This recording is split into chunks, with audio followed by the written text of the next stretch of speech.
Welcome one and all, and welcome back to another episode of the Wellsy Weekly Podcast, the show where I talk about anything and everything. I'm John, aka Wellsy, and you are listening to episode 33. And today, we live in a technology-dependent society, don't we? Where there's phones everywhere, in people's pockets, there's screens everywhere showing us advertisements and all that kind of stuff. And to be honest, it gets a little overwhelming at times. We are very dependent on our technology and all that kind of stuff. So today I want to go back to a simpler time, where people didn't have a lighter to make a fire, where you couldn't take a picture on a phone, and where everybody believed in gods and goddesses. Yes, today I'm talking about gods and goddesses because I've recently just read a book, or I'm currently reading a book, that's just got me really interested in this stuff again. And I've always had an interest in kind of gods, goddesses, mythology, that kind of stuff, and ancient civilizations. So I just thought I want to share that with you today, So, the question for this week is, what is your favourite pantheon of gods? That can be the ancient Greeks, or the ancient Romans, or any other ones that I can't remember at the moment. If you want to get involved, let me know down below in the comments. So, let's kick things off with this book that I've been reading. It's called Norse Mythology, and it's by Neil Gaiman. Now, I don't read a lot, so I've been trying to read a bit more this year. That's actually one of my New Year's resolutions. I actually want to do a bit more reading this year. And so I started with this book because I found it and I thought, well, I found it on Kindle. I read just like the demo version. I was just like, you know what, this is actually quite interesting. And I'm also a big fan of Norse mythology anyway, because of like MCU movies with like Thor and Odin and all that kind of stuff, which only briefly touches on the stories and the whole, concept of these gods and stuff. And I thought it was really quite interesting. So I read this book and it's really quite interesting. It simplifies everything down because they've got quite complicated names. Like, I know Thor and Odin are not that hard to pronounce, but there's things like Nidhogg, Ymir, and they've got places called like Jotunheim and Muspel, so they're really hard to pronounce. So the book itself is quite interesting and quite easy to read, well, in my opinion anyway, and I've been hooked on it. Like, I read about maybe a third of it last night, and it was really quite interesting because it starts from the very start, and I mean the very start of like the entire universe, because that's what Norse mythology is. It basically tells you the story of how the universe was created, all the way up to the point where the gods are completely destroyed in this thing called Ragnarok, which is an event where the gods essentially just get killed by this creature called Surtur. And it's really quite interesting. And what Neil Gaiman does is he manages to make it quite interesting and easy to understand everything because he explains everything. And I quite like that. For example, some of the first creatures in the realm or in the universe were not people or gods, they were actually giants. And then a giant and another giant gave birth to, Odin, which is the All-Father. And he has two brothers called Vili and V, and the three of them all together created Midgard, which is essentially Earth, where the mortals live. And they created it out of killing another giant called Ymir, and basically using his body parts to sculpt the world, which was really quite interesting. But then these three brothers also created humans out of two pieces of wood, one oak and one piece of elm. And they called them Ask and Embla, and they're very original. And these two humans live in Midgard, and they're basically the ancestors of everybody according to Norse mythology. I really can't say that today, my god. And then I'm sure as the book goes on, it'll continue to tell me stories about, all the other kinds of gods and what they've been up to. Because I haven't got that far yet, so I can't tell you anything about it. But yeah, it's really quite an interesting book, and if you're into mythology or anything like that, definitely give it a read, because this Neil Gaiman guy, he knows what he's doing, and he makes it the right, and his way of writing is quite easy to understand as well. But I'll tell you what, there is some very weird names, and for good reason. It was all Nordic and Norse, names, so of course they're going to be weird and hard to pronounce. It's like the world tree that connects all the universe together is called Yggdrasil, but it's got like, it's spelt with like a Y, two G's, and then like hardly any vowels, which is really hard to pronounce. But I'll tell you what else is weird, Egyptian gods, right? Now, I don't know why, but a lot of their gods just seem to be animal related, and I really wondered why. And the reason for it is because a lot of the Egyptian gods are actually related to, being gods of those said animals. So there is lots of different types of animals, a really weird one I thought was, they've got a god called Babi. Now he is the god of wild baboons, not normal ones, wild baboons, which I don't get. What I never thought a baboon would be in Egypt, or Egyptians would even know about baboons at that time. You know, we're talking about 2000 BC-ish?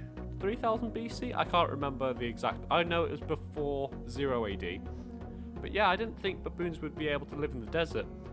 Now, another one of those animal gods is the goddess of cats, which is called Basque. Now, cats were very prominent and very, worshipped in ancient Egyptian times because they were able to catch snakes, basically. So they were quite handy to have around. It's kind of like how farmers have dogs and terriers to catch rats in the farm because, they can catch rats. I mean, I don't think the farmers are, worshipping the dogs or like having a massive statue. Maybe giving them a bit of bacon, when they shouldn't. But overall, I don't think farmers are worshipping dogs. But cats were worshipped back in those times. And another god that was presumably worshipped was Bes. Now, Bes is the god of dwarves, and apparently an ugly looking thing as well. Now, what I want to know is, I have never heard of this god. So I've never associated dwarves with Egypt. So why on earth have the ancient Egyptians got a god for dwarves? It baffles me, it really does. It's like, where are all the dwarves hiding? Are they hiding underground? Is there like a secret civilization underneath? Are they just hiding in the pyramids? Did they create the pyramids? No, that was created by slaves actually. But I don't understand why a dwarf god. I mean, it's cool, don't get me wrong, it's really cool, but yeah, I just don't understand why it's a god for dwarves, or in those times it'd probably just be short people, let's be real. But I thought everybody was short in those times, because evolution, we've gradually gotten taller as a human race. So dwarves must have been really small back in those days. Who knows? So yeah, that's just a few of the gods and goddesses from like I really can't say that today. Norse mythology, there we go, we said it, and ancient Egyptian gods as well. My question for you this week is, what is your favourite pantheon of gods? As I've mentioned, the Norse ones, which includes Odin, Thor, Loki, that kind of stuff. Ancient Egyptians, so that's stuff like Anubis, and Basque, and Ra, and Shu, and Jeb, and Nut. Yes, there's a god called Nut. I think it's a goddess actually. Who knows? I can't remember off the top of my head. I do apologise. So yeah, if you want to get involved, let me know down below in the comments. Now, as I mentioned earlier in this podcast, gods and goddesses, that's kind of a thing of the past. We don't really celebrate or believe in that kind of stuff anymore, other than when it comes to religions and stuff like Christianity, Islam, and any others that I can't remember off the top of my head.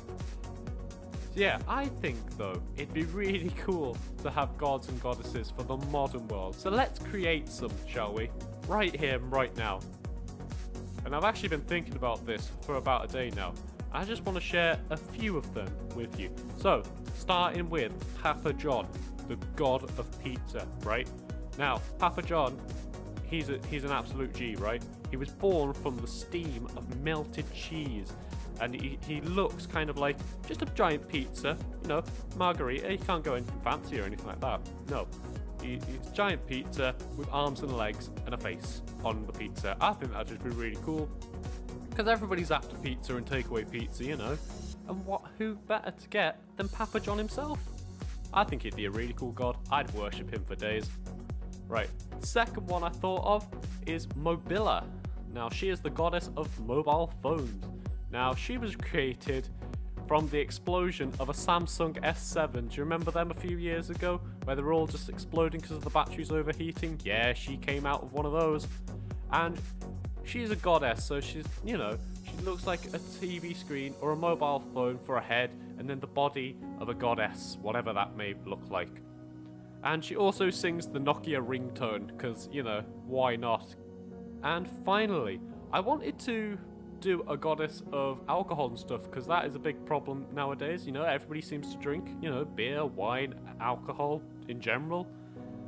But apparently there already is a god, and he's called Dionysus. Dionysus?